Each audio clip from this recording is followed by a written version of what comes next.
اتنی دیر میں پیٹرو گن باہر نکل آیا اور اس نے اپنی آنکھوں سے یہ منظر دیکھا اور یہ منظر دیکھ کر وہ ششدر رہ گیا تھا۔ اس دوران عمران نے بہت سے طاقتور بم لانچر کے پاس گرا دیے تھے جن کا ریموٹ اس کے ہاتھ میں تھا۔ کیئر ٹیکر بھاگ کر پیٹرو گن کے پاس پہنچ گیا۔ یہ سب کیا ہے جیکسن؟ پیٹرو گن نے پوچھا۔ سر، یہ شخص اچانک اسلحہ خانہ سے نمودار ہوا ہے، اس کے پورے بدن سے بم بندھے ہوئے ہیں۔ میں دیکھ رہا ہوں سر، ایک بھی گولی چلی تو ہاں سب کچھ تباہ ہو جائے گا، مگر یہ کہاں سے آ گیا؟ پتہ نہیں کیا چاہتا ہے، ابھی تک کچھ نہیں بتایا، جیکسن نے پریشانی سے کہا۔ لاؤ میگا فون مجھے دو، پیٹرو گن نے کہا۔ اب اسے اس بھیانک صورتحال کا اندازہ ہوا تھا۔ میگا فون چہرے کے قریب کر کے اس نے کہا، تم کون ہو؟ کیا تم مجھ سے بات کرنا پسند کرو گے؟ پیٹرو گن کہاں ہے؟ عمران نے کہا۔ میں پیٹرو گن ہوں۔ عمران آہستہ آہستہ چلتا ہوا اس کے سامنے پہنچ گیا۔ اس کے ہونٹوں پر بھیانک مسکراہٹ تھی۔ پیٹرو گن، میری جان، مجھ سے ملو۔ کون ہو تم؟ پاک کے شیعہ، عمران نے مسکرا کر کہا۔ کیا؟ ہاں، عظیم انسانوں کا پاک شیعہ، جہاں ہر شخص میرے جیسا ہے، وطن کی بقا کے لیے جان پر کھیل جانے والا۔ لیکن ہم سے تمہارا کیا تعلق؟ سب سے گہرا تعلق تو تم ہی سے ہے جانے من۔ تم مذہبی جنونی ہو، تم پاکیشیا کو تباہ کرنے کی قسم کھا کر نکلے ہو نا، عمران نے کہا، اور پیٹرو گن کا چہرہ سفید پڑ گیا۔ کیا بکواس کر رہے ہو؟ وہ آہستہ سے بولا۔ یہ سب سے بڑی حقیقت ہے پیٹرو گن، اور اب تم صرف سچ بولو گے، عمران نے مسکرا کر کہا۔ تمہیں غلط فہمی ہوئی ہے، میں ایک سائنسدان ہوں اور یہاں تجربات کر رہا ہوں۔ صرف سچ، عمران نے کہا۔ پیٹرو گن کے دماغ کی نسیں پھٹی جا رہی تھی۔ اتنا تو وہ سمجھ گیا تھا کہ اس کی کارروائی کا پردہ چاک ہو گیا ہے اور یہ شخص پاکیشیا کا کوئی ایجنٹ ہے۔ لیکن اس سے بڑا جنونی بھی کوئی ہوگا کہ اس کا اسے اندازہ نہیں تھا، اور اس وقت اسے احساس ہو گیا تھا کہ اس کا پلان فیل ہو گیا ہے اور صرف ایک شخص نے اس کے سارے منصوبے کو ادھیڑ کر رکھ دیا ہے۔ لیکن اب سمجھداری سے کام لینا چاہیے، ورنہ تباہی کے سوا کچھ نہیں ہاتھ آئے گا۔ دفعتاً اس کے ذہن میں ایک تدبیر آئی اور وہ ایک دم سنبھل گیا۔ تم پاکیشیا کے نمائندے ہو؟ ہاں، بڑے فخر سے کہہ رہا ہوں۔ میں تم سے مذاکرات کرنا چاہتا ہوں۔ ضرور کرو، آؤ میرے ساتھ آؤ۔ نہیں دوست، جو کچھ ہوگا اس کھلے میدان میں ہوگا۔ آ جاؤ، تم جس حالت میں ہو اس کا اندازہ تمہیں بھی ہے اور مجھے بھی۔ اس وقت میں تمہارا کچھ بھی نہیں بگاڑ سکتا۔ تم پر پھینکا جانے والا ایک بھی پتھر ہماری تباہی بن سکتا ہے۔ لیکن یہاں بہت سے لوگ ہیں، کسی نے بھی کوئی کارروائی کر دی تو اس میں میرا کوئی قصور نہیں ہوگا۔ ہم کیا مذاکرات کر سکتے ہیں؟ عمران نے پوچھا۔ کوئی ایسا درمیانہ حل جس سے تمہاری زندگی بھی بچ جائے اور ہماری بھی۔ ایسا کوئی حل ہے؟ نکل سکتا ہے۔ ٹھیک ہے، چلو، عمران نے کہا۔ پھر وہ پیٹرو گن کے ساتھ اندر داخل ہو گیا تھا۔ یہ خوفناک خبر چاروں طرف پھیل گئی تھی، اور جیسے ہی پیٹرو گن اندر داخل ہوا، باہر افراتفری پھیل گئی۔ ان ہمت ہار بیٹھے سب کی زندگی عزیز تھی۔ لوگوں نے باہر بھی نکلنا شروع کر دیا تھا اور کسی کی سمجھ میں کچھ نہیں آ رہا تھا، لیکن پیٹرو گن کی سمجھ میں کچھ آ گیا تھا۔ البتہ اسے معلوم نہیں تھا کہ اس کا واسطہ کس دیوانے سے ہے۔ وہ عمران کو لیے ہوئے عمارت میں اندر داخل ہو گیا اور کئی کمروں سے گزر کر بالآخر ایک جگہ پہنچ گیا۔ یہ ایک بڑا ہال تھا جس میں ایک کنٹرول بورڈ کے سوا کچھ نہیں تھا۔ وہ کنٹرول بورڈ کے پیچھے جا بیٹھا۔ عمران اس سے کچھ فاصلے پر کھڑا ہو گیا۔ تو تم خود کو اور ہمیں تباہ کرنے پر تل گئے ہو، پیٹروگن نے کہا۔ ہاں، اپنے پیارے وطن پاکیشیا کے نام پر۔ مجھے جانتے ہو میں کون ہوں؟ ہاں، دشمن اسلام پیٹروگن۔ تمہیں میرے بارے میں کیسے معلوم ہوا؟ تم خود کو بہت ذہین سمجھتے ہو نا، لیکن پاکیشیا کے خلاف سازش کرتے ہوئے تمہیں سوچنا چاہیے تھا۔ میں بس کنٹرول بورڈ پر بیٹھا ہوں، یہاں سے میرے ہاتھ کی ایک جنبش ان میزائلوں کو متحرک کر دے گی جن کا رخ پاکیشیا کی طرف ہے۔ تم خود بھی جانتے ہو کہ یہ بکواس ہے، عمران نے کہا۔ اس لیے کہ ان میزائلوں میں بم لوڈ نہیں ہے، اور جتنے عرصہ میں تم یہ بم تیار کر کے لوڈ کر سکتے ہو مجھے اس کا اندازہ بھی ہے، جبکہ تمہیں یہاں آئے ہوئے ابھی چند روز ہی گزرے ہیں، عمران نے کہا، اور پیٹروگن کا چہرہ دھواں ہو گیا۔ کیا تم بھی کوئی سائنسدان ہو؟ اس نے حیرت سے کہا۔ میں خود سائنس ہوں۔ خیر چھوڑو، یہ بتاؤ اب کیا کیا جا سکتا ہے؟ مذاکرات، عمران مسکرا کر بولا۔ بولو، کیا چاہتے ہو؟ معلومات، مثلا یہ تو میں جانتا ہوں کہ اسرائیل نے پاکیشیا ہی نہیں عالم اسلام کے خلاف لاتعداد مذموم سازشیں کی ہیں، لیکن کیا اس سازش میں حکومت ہینی گانگ تمہارے ساتھ شریک ہے؟ نہیں۔ سچ بول رہے ہو؟ ہاں۔ پھر تمہیں یہ امارات کہاں سے حاصل ہوئی؟ دولت سب کچھ کرا دیتی ہے، گویا کالی بھیڑیں وہ ہر جگہ ہوتی ہیں۔ چلو ٹھیک ہے، تم نے میرا ذہن صاف کر دیا۔ اب یہ بتاؤ کہ وہ کیا ترکیب ہو سکتی ہے جس سے تم اپنا یہ ارادہ ترک کر دو؟ اگر تم نہ مانے تو میں بھی کوئی کارروائی کر سکتا ہوں۔ تم بے وقوف ہو، کیونکہ تم کچھ نہیں کر سکتے، عمران نے کہا۔ میں سب کچھ کر سکتا ہوں۔ میری اعلیٰ ذہانت کو دنیا کے بہت سے ملک تسلیم کرتے ہیں، لیکن آج تمہاری زندگی کا آخری دن ہے، پیٹروگن، عمران نے بے خوفی سے کہا، اور پیٹروگن نے ایک بھیانک کہکا لگایا، پھر بولا، ایسا نہیں ہے، ایسا نہیں ہے۔ یہ کہہ کر اس نے کنٹرول بورڈ کا ایک بٹن دبا دیا۔ عمران کے پیروں تلے سے اچانک زمین نکل گئی۔ فرش میں جہاں کھڑا تھا ایک چوکور خلا پیدا ہوا اور اس میں وہ گرنے لگا۔ ایک گہرا کنواں تھا جس میں وہ گر رہا تھا، لیکن اس نے اس بات کی پرواہ نہیں کی کہ وہ کہاں گرے گا اور اس کا کیا حشر ہوگا۔ اس نے گرتے ہوئے بھی ریموٹ کنٹرول بٹن دبا دیے، اور پھر اتنی گہرائی کے باوجود اس نے دھماکے سنے تھے۔ اپنا کام ختم کرنے کے بعد اس نے خود کو سنبھالا۔ اب اس کی باری تھی، لیکن پھر اچانک وہ پانی کی گہرائیوں میں اترتا چلا گیا۔ اولیٹو ایک جزیرہ تھا اور یہ عمارت اس پر واقع تھی، نیچے سمندر تھا۔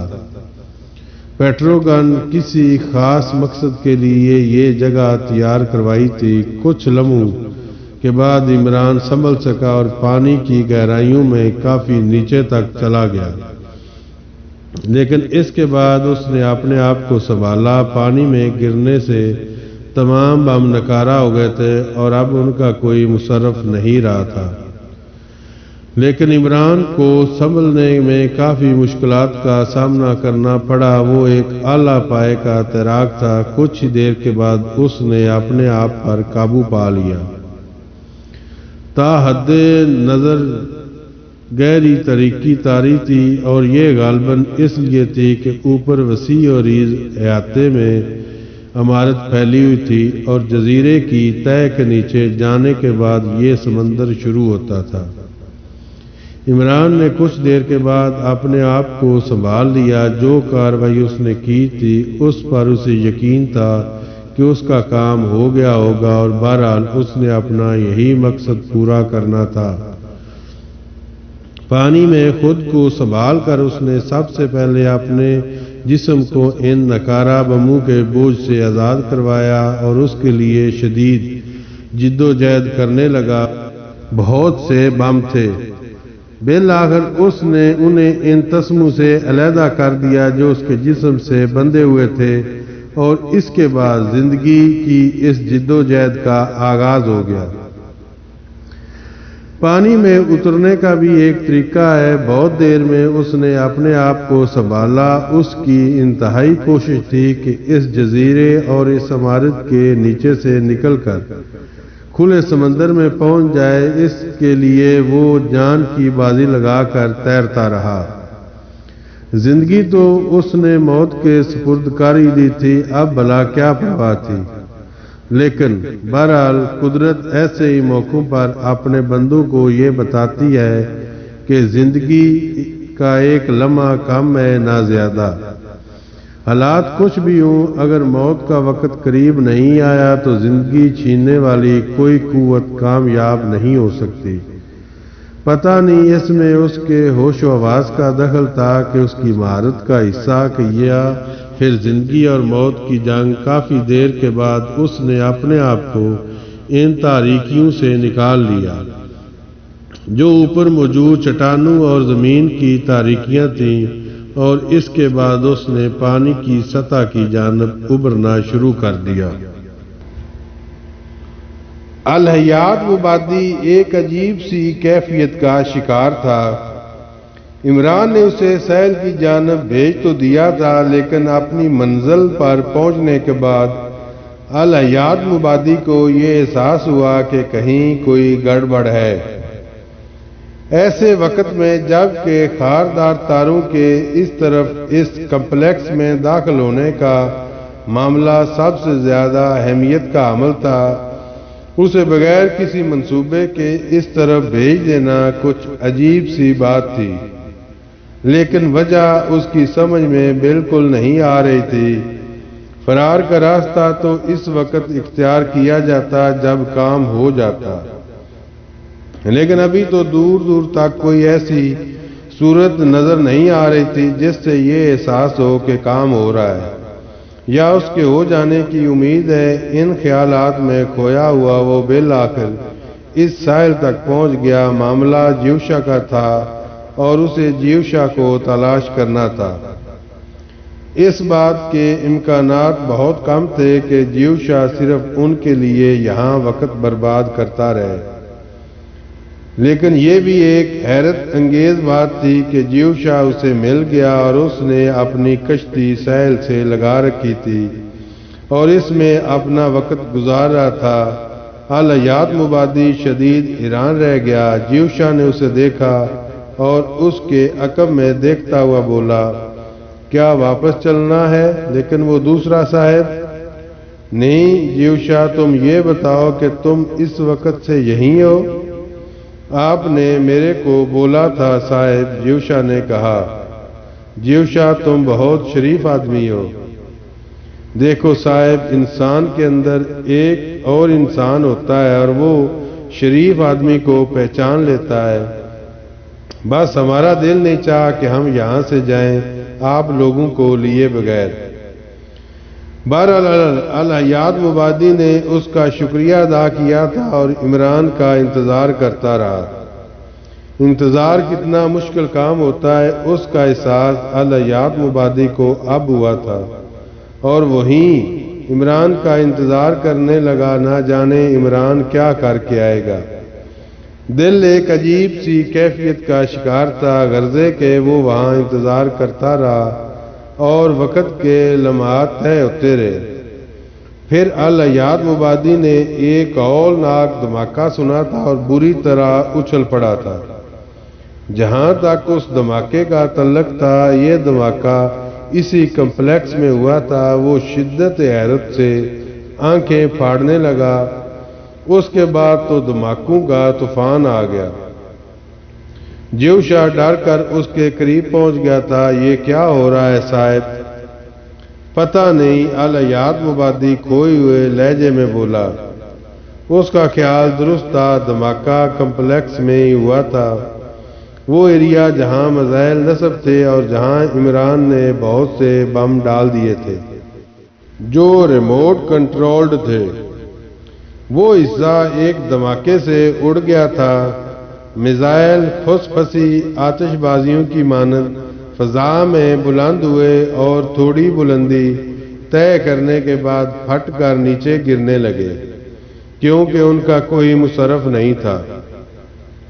لیکن جب وہ نیچے گرے تو انہوں نے جو تباہی پھیلائی وہ توقع کے خلاف تھی۔ کئی میزائل اسلحہ خانہ پر بھی گرے تھے اور اس کے بعد اسلحے نے آگ پکڑ لی، اور پھر جو کمپلیکس میں تباہی پھیلی وہ قابل دید تھی۔ اس کی عمارت ریزہ ریزہ ہو رہی تھی، لوگ پتھروں، شہیتروں اور آگ کے گولوں کی زد میں آ رہے تھے۔ جو پہلے سے صورتحال کا اندازہ لگا کر نکل بھاگے تھے وہ خوش نصیب تھے، اور جو اس میں پھنس سے رہ گئے تھے وہ زندگی کھو رہے تھے۔ کئی میزائل اس جگہ بھی گرے جہاں پیٹروگن موجود تھا۔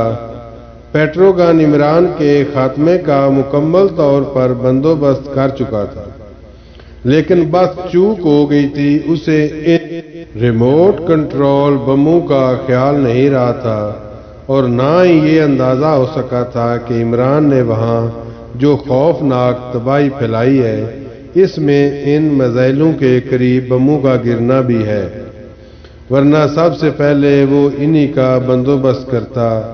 لیکن بعد از وقت تھا، وہ اپنے منصوبے سمیت بے شمار ٹکڑوں میں تقسیم ہو گیا تھا۔ جزیرے کے دوسرے رہنے والے اس خوفناک تباہی سے بچنے کے لیے بری طرح ادھر ادھر بھاگ رہے تھے۔ الحیات مبادی پاگلوں کی طرح اس ماحول کو دیکھ رہا تھا جو اس کی سمجھ میں بالکل نہیں آیا تھا۔ وہ جزیرے کے بد آواز باشندوں کو بھی دیکھ رہا تھا جو پاگلوں کی طرح چیختے پھر رہے تھے، اور ہینی گانگ کی بحری لانچوں کو بھی جو اولیٹو کو چاروں طرف سے گھیر رہی تھی، اور اس کی نگاہیں عمران کو بھی تلاش کر رہی تھیں۔ وہ حسرت بھرے انداز میں سوچ رہا تھا، کیا وہ واپس آئے گا؟ صاحب ادھر سے چلنے کو مانگتا ہے، جیوشا نے کہا، اور الحیات اسے دیکھنے لگا۔ پھر اس نے آہستہ سے کہا، نہیں جیوشا، تم جانا چاہو تو جا سکتے ہو، اور میں اس دوسرے صاحب کا انتظار کروں گا۔ وہ آئے گا؟ ہاں وہ آئے گا جیوشا، ضرور آئے گا۔ تب کچھ بھی ہو جائے صاحب، ہم بھی اسے ساتھ لے کر جائے گا، جیوشا نے کہا۔ وہ انتظار کرتے رہے۔ جزیرے پر جو کچھ ہو رہا تھا وہ اسے تماشائی کی حیثیت سے دیکھ رہے تھے، لیکن پھر بہت وقت گزر جانے کے بعد اچانک جیوشا کی آواز ابھری، وہ آ گیا ہے صاحب، اور الحیات مبادی چونک پڑا۔ اس نے غیر یقینی نگاہوں سے ادھر دیکھا جدھر جیوشا نے اشارہ کیا تھا۔ وہ تو سمندر کی سمت تھی، اور عمران پانی میں شرابور مسکراتا ہوا اس طرف آ رہا تھا۔ مبادی کے پورے بدن پر کپ کپی طاری ہو گئی، اسے یوں لگا جیسے وہ اس کا بھائی ہو اور اس کا ماں جایا ہو۔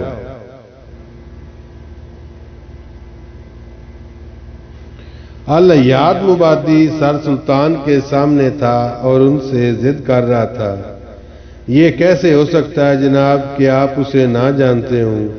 کیا میں قابل اعتماد نہیں ہوں؟ خدا کے لیے مجھے ایک بار اس سے ملنے دیجئے، پھر میں واپس چلا جاؤں گا۔ میں تمہیں کیسے یقین دلاؤں مسٹر مبادی، سیکرٹ سروس کے لوگ صدر مملکت سے بھی خود کو چھپاتے ہیں، وزیر اعظم کو بھی ان کے بارے میں نہیں معلوم ہوتا، میں تو صرف ہوم سیکرٹری ہوں۔